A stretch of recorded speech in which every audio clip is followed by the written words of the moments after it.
మహానుభావుడు పరమ భాగవతోత్తముడు శ్రీరామదాసు గారు అంటే తెలియని వాళ్ళు ఉంటారా చెప్పండి.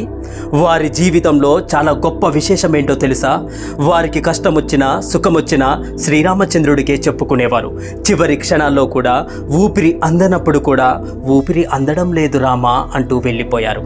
ఆయన ఏది చెప్పుకున్నా శ్రీరామచంద్ర ప్రభువుకే చెప్పుకున్నారు. ఒకరోజు శ్రీరామదాసు ఏడుస్తూ పాట పాడుతున్నాడు. నన్ను బ్రోవమని చెప్పవే సీతమ్మ తల్లి, నన్ను బ్రోవమని చెప్పవే, నన్ను బ్రోవమని చెప్పు నారీ శిరోమణి, జనకుని కూతుర జనని జానకమ్మ, నన్ను బ్రోవమని చెప్పవే సీతమ్మ తల్లి, నన్ను బ్రోవమని చెప్పవే.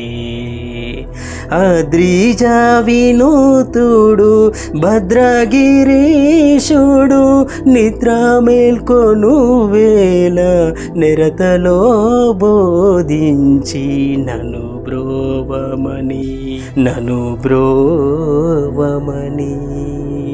నన్ను బ్రోవమని చెప్పవే సీతమ్మ తల్లి అంటూ పాడుతూ సీతమ్మ తల్లిని అమ్మ ఎంత కష్టపడుతున్నాను కాపాడమని నీ రామయ్య తండ్రికి చెప్పమ్మా అంటుంటే సీతమ్మ తల్లి తట్టుకోలేకపోయిందట.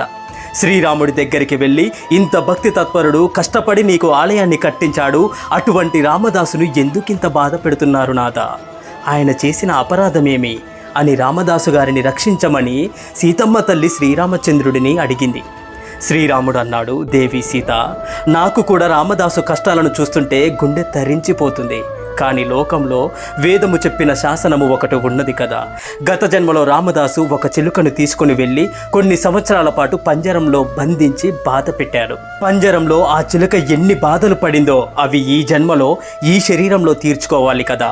ఆ కర్మ ఎప్పుడు పూర్తవుతుందా, నా భక్తుడిని ఎప్పుడు చూస్తానా అని నేను కూడా వెంపర్లాడుతున్నాను. కానీ రామదాసు గారి కన్నా ముందుగా నా దర్శనము ముందుగా తానిషా ప్రభు పొందుతాడు అన్నాడు శ్రీరామచంద్రుడు.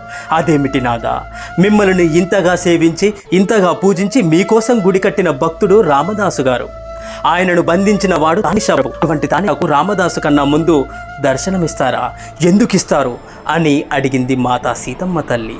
ఆ తర్వాత ఏం జరిగిందో మీరు శ్రీరామదాస్ సినిమా చూసే ఉంటారు కదా. మీకు ఈ వీడియో నచ్చితే జై శ్రీరామ్ అని కామెంట్ చేయండి. హరే కృష్ణ.